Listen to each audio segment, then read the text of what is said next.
Agora, tem uma polêmica, né, que tá dando aí nas redes sociais e que eu defendi o Luciano, eu vou defender o Veiga, tá? Eu não acho que o Luciano merecia cartão amarelo quando ele bicou a bandeira lá no clássico Corinthians e São Paulo. E não acho também que o Veiga merece cartão amarelo porque chutou a bandeira. Ah, mas tinha o símbolo do Atlético Mineiro.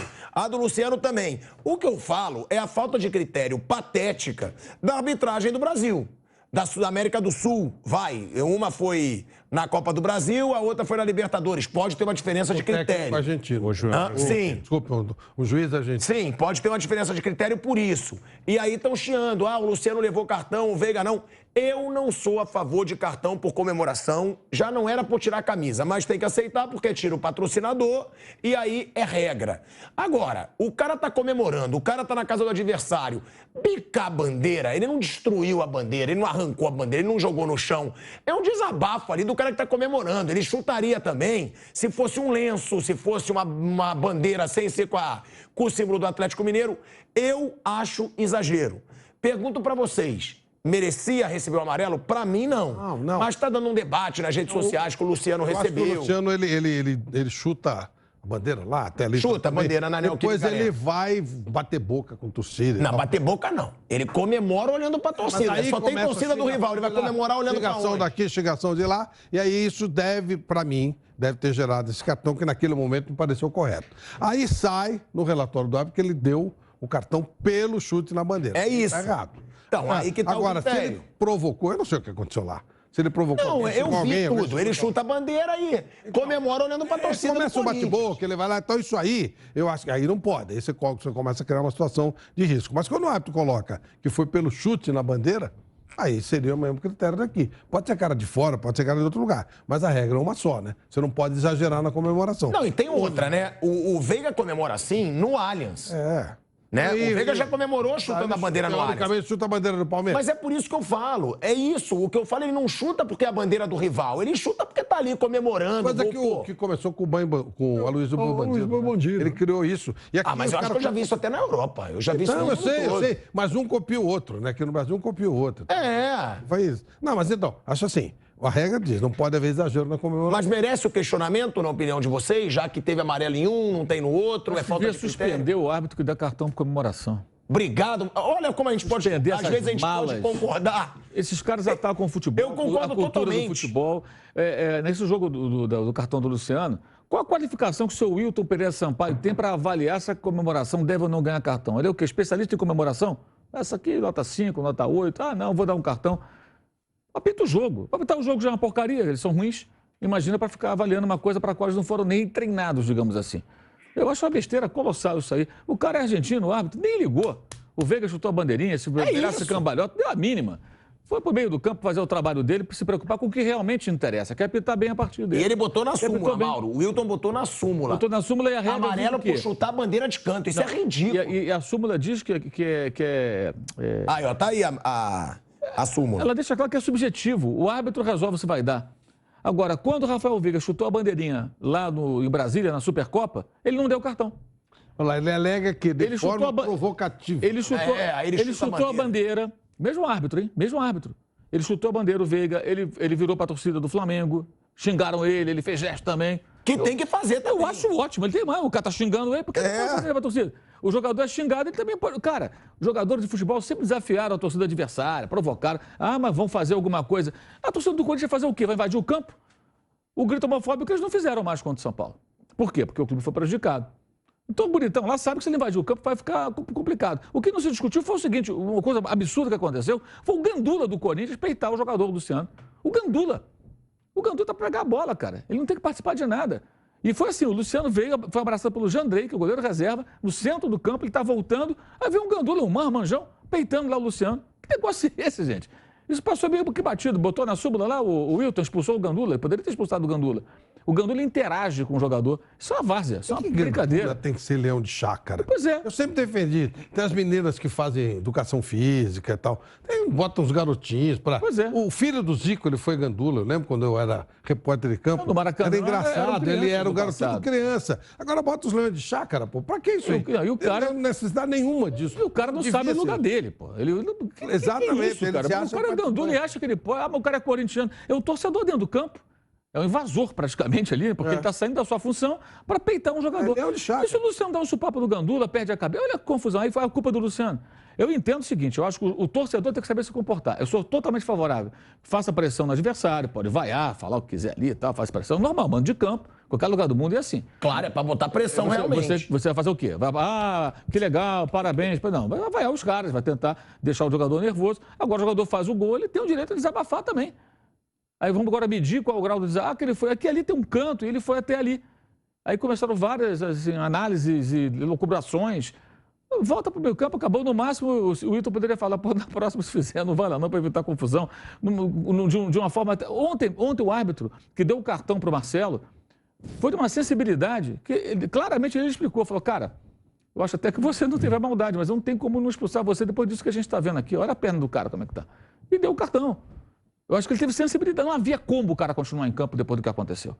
Não tem como. Não tem como. Você continuar em campo depois... Eu concordo. Eu achei a expulsão justa. Não dá. Eu não falo que é proposital. É porque assim, você não vira Zé Regrinha. Tem que ter um pouco também de sensibilidade. Aquilo foi uma coisa muito dura. Aí o cara continua em campo. E eu acho um absurdo o Fluminense recorrer. Achei um absurdo os jogadores ali em campo preocupados com isso, quando um colega deles, poderia ser um deles, com a perna quebrada, estraçalhada. E o Diniz foi de uma infelicidade atroz. Aliás, o Diniz, como técnico da seleção brasileira, precisa repensar um pouco. Ele agora representa também a seleção brasileira. A comparação dele com o acidente de trânsito é uma coisa estapafúrdia. Um camarada que atravessa na frente de um carro quando o sinal está fechado para o pedestre, ele está errado, lógico. O cara está dirigindo o carrinho dele, vê um maluco... Não, presta atenção. O motorista não vai saber. Agora, dentro do campo, o jogador está disputando uma bola. Ele não tem que sair da frente do jogador do time dele. Foi um acidente, a gente entende tudo, mas a preocupação dele ali não parecia nenhuma com o jogador, e sim com, tirou... Com a expulsão absurda, ele foi uma expulsão absurda. Aí ele ficou falando disso. Qual o objetivo? Seria para pressionar o próximo árbitro? Seria isso? Eu não sei. E outra coisa, fala do time que não jogou nada. O Fluminense jogou uma partida muito ruim. Então, acho que tem várias coisas aí que, sabe, que eu até entrei nesse assunto por conta da arbitragem. Voltando à origem do nosso debate, eu acho que o árbitro não tem que se meter nisso. Eu não sei, um caso muito peculiar, muito caracterizado, que o cara fez um gesto obsceno, xingou a mãe não sei de quem, aí tudo bem. Agora, o cara comemora o gol, pô, chuta a bandeirinha, faz o que quiser. Eu fiz um fio no Twitter, naquele dia do jogo do Corinthians contra o São Paulo, eu coloquei lá, sei lá, dezenas de fotos, eu fui no Google e coloquei assim, em português, depois em inglês. Futebol, chute, comemoração, gol, bandeirinha. Botei em português, vieram várias. Depois botei em inglês, vieram mais outras, um monte delas. Eu fui copiando e colocando lá. Cada tweet cabe 4 fotos, né? Botava 4, mais 4, mais 4, mais 4. Você acha jogador de toda parte do mundo, a Premier League, chutando bandeirinha. Que eu falei, todo mundo faz isso. Aí o senhor Wilton resolveu que não pode. Aí hoje o nosso campeoníssimo lá, o árbitro argentino, deu a mínima. Seguiu o jogo e acabou. O Rafael Veiga tem que comemorar o gol do jeito que ele quer. Não tem problema nenhum comemorar o gol assim. Nós temos que combater isso, eu acho. É o que eu falo. Se a gente não combater isso... O futebol está ficando insuportável. Os Zé Regrinhas, como escreve o Tostão, vão dominar o futebol e o mundo. Aí é tudo. Isso não pode, para cá não pode, isso aqui não pode. Calma, gente. Isso as crianças, as novas gerações vão odiar o futebol, assim. Porque vai ser uma coisa tão chata, tão enfadonha, tão cheia de... Não dá, não pode ser. Não, assim. E aí quem discorda da gente fala, vocês estão incentivando a violência. Se tiver um torcedor, cabeça quente... Gente, o torcedor tá lá para assistir futebol. O torcedor... E outra coisa, eu cresci vendo Romário fazendo assim para a torcida adversária. A torcida xingava ele. É lógico. Tudo bem, vai embora. Ver os jogadores fazendo assim para a torcida adversária. Alguém invadiu o campo? É isso. Nunca ninguém invadiu o campo por causa disso. Tira a graça da bola. A comemoração do gol é o momento que o torcedor mais quer zoar. O jogador também. Então, o Veiga não tinha que receber amarelo. Eu discordo. O Luciano também não. Que foi o que eu falei, é uma provocação, né? É do jogo. Senão, daqui a pouco nem comemoração mais vai ter, pô. O Viola... Tudo agora não tem esse negócio de torcida única, que eu já não concordo. Eu não concordo. Mas tudo bem, não tem torcida única. Então, se tem torcida única, o cara sempre vai comemorar para a torcida rival. O Cueva levou um cartão amarelo por comemorar um gol no Corinthians e São Paulo, naquele mesmo gol, naquele mesmo canto, porque ele pôs as 2 mãos assim, Foi. Ele sempre faz isso. Sim. Aí o juiz, que é o especialista em comemoração, né? Certamente não sabia que aquilo é um hábito do peruano. Foi lá e amarelou. Ele falou, mas como? O que eu fiz? Não, você provocou. Provocou quem? O que ele fizesse? Grita agora, me xinga agora. Aí, ó, lá dentro, gol. Que ele gritasse da torcida do Corinthians. Pode xingar agora aqui, ó. Meti o gol em vocês. Aí amanhã o Renato Augusto faz o gol no Morumbi, faz a mesma coisa, beleza. Comemora, o Roger Guedes não que foi embora, mas o Yuri Alberto faz um gol. Vai lá e provoca a torcida. É do jogo, gente. O cara que vai ao jogo tem que saber conviver com isso. A gente não pode se curvar, senão a gente vai viver sempre não faz isso que as pessoas vão reagir violentamente, não faz aquilo que não pode. Já houve um fato novo nesse clássico, que foi a torcida do Corinthians, pela primeira vez em décadas, não cantou a tal da musiquinha para os jogadores de São Paulo. Porque o Corinthians foi punido. Então, já mudou o comportamento. E teve grito homofóbico no jogo Atlético Mineiro e Flamengo. Ah, mas isso passou batido. E passou. Isso passou batido. Passou, Um é dia, o que eu falo. Um dia coloca na súmula, outro dia não coloca, porque o árbitro não era especialista em cânticos, então ele não colocou, sabe? Então, uma hora coloca, outra hora não coloca, o delegado do jogo devia estar com problemas auditivos, sei lá, não colocaram. Da transmissão também não falaram nada. Nem citaram nada da transmissão, a única transmissão que tem é aquela que a gente estava vendo o jogo, né? Agora, Bruno Prado, o Hulk, eu tô vendo rede social, a gente acompanha a rede social, realmente está no bolso do Murilo? Porque tá todo mundo falando, o Murilo botou o Hulk no bolso de novo. Eu vi no primeiro tempo também muito Gustavo Gomes no começo do primeiro tempo, mas no segundo já era mais o Murilo. É realmente, porque o Hulk não costuma ser também contra o Palmeiras. Perdeu né? pênalti em 21. Eu acho que, ó, tinha até aqui, ó, Hulk não costuma ser o cara decisivo que geralmente é contra o Palmeiras. Tem apenas 2 gols em 10 jogos contra o Palmeiras. Realmente parece que esse Palmeiras sabe anular o Hulk. E teve aquele pênalti, né? Que ele perdeu no primeiro jogo da semifinal de 2021 aqui no Allianz Parque. Foi 0-0. Ele perdeu os duelos com os jogadores do Palmeiras, com os zagueiros, com o Gomes, depois Murilo. Murilo foi muito bem no jogo mesmo.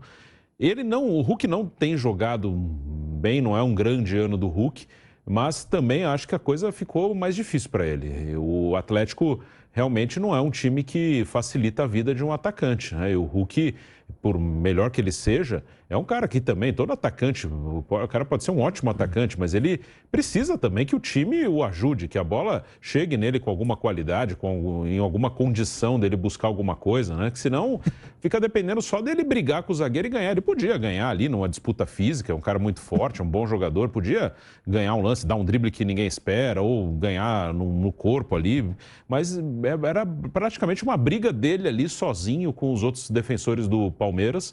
O Hulk, o Felipão mudou um pouquinho o ataque do Atlético, que eu acho que piorou, né? Que com o Cudê ele joga com 2 atacantes mesmo, né? O Cudê ele gosta de jogar com um volante, 3 meias e 2 atacantes. O Paulinho e o Hulk faziam uma dupla mesmo de ataque.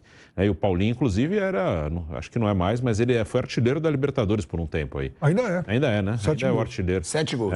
E agora com o Felipão, joga o Pavão de um lado, o Paulinho do outro, o Hulk ali solto por dentro. E o Hulk não é exatamente aquele centroavante que joga dentro da área, de costas. O Hulk é um cara que precisa movimentar, então muitas vezes ele sai da área. E aí os 2 outros atacantes estão no lado, não fica ninguém na área. Então piorou bem, a vida dele também. Ele não está bem, mas a vida dele também não está fácil. O Hulk está com quantos anos hoje? Acho que 37. 37, né? Acho que é isso. Pode também estar começando a ter aquela curva de queda que a gente fala, porque... Normal, Jogador de claro. força, e aí, evidentemente, todo mundo é humano, né? Não tem jeito. Cai um pouquinho e o Atlético sabia disso quando trouxe. Aliás, quando ele sai da China, onde ele estava, ele já tinha perdido um pouco da condição que tinha, obviamente, né? Você vai entrando numa fase decadente. Se o time ajudar, ele pode ser muito útil, mas realmente agora ele está se virar sozinho. É difícil. Ele tem um baita companheiro, né? O Paulinho é um belo jogador. Ele faz uma dupla bem interessante aí. Você vê os jogadores subaproveitados. Tá no bolso mesmo o Hulk da defesa do Palmeiras, Piperno? Porque a torcida do Palmeiras fala isso, né? Tá no bolso do Murilo. Realmente, o Hulk não se destaca contra esse Palmeiras. E o Murilo que vem se firmando ali junto com o Gustavo Gomes, né? O Gustavo Gomes é o cara. Você mesmo coloca na defesa do Palmeiras de todos os tempos. Você... 50 anos pra cá. De 50 anos pra cá, porque os de trás eu não sei, né? Ah, não, sim. Ó, Mas então, um é unanimidade. O Murilo também já está se tornando uma unanimidade ali na defesa do Palmeiras? eu acho que o Murilo foi um grande achado aí, sim, porque era um jogador que estava lá no Fino Locomotiv, era o mesmo time do Pablo. E com tudo que aconteceu na Rússia, o Palmeiras foi lá e trouxe esse jogador que se adaptou muito bem. Ele é um zagueiro rápido, de excelente impulsão, faz muitos gols e tal. E hoje, chamava atenção o fato de que o Hulk realmente ele circulou bastante. Ele procurava sair para o lado, buscar o jogo. E o Hulk saía, o Murilo ia atrás. Porque também é o zagueiro mais rápido que o Palmeiras tem para fazer esse trabalho. E eu imaginei que por conta dessa movimentação do Hulk, o Atlético fosse utilizar um outro jogador esse espaço que o Hulk deixava. E isso não aconteceu. E aí o Hulk hoje estava isoladíssimo, né? Ele estava isolado, ele não conseguia fazer jogada nenhuma. São vários atacantes e um longe do outro. Por quê? Porque esse time não está conectado ao meio-campo, esse time não é abastecido pelo meio-campo. Fica difícil para todo mundo jogar. O Pavão, no Atlético do Cudê, Pavão fez um golaço contra o Palmeiras. O jogo foi 1-1 lá em Minas. Aquele jogo lá do gol de bicicleta do Rony que acabou sendo anulado. Mas, sim, é um jogador técnico, um jogador rápido, um jogador de mobilidade. Dá a impressão que hoje ele é um outro jogador.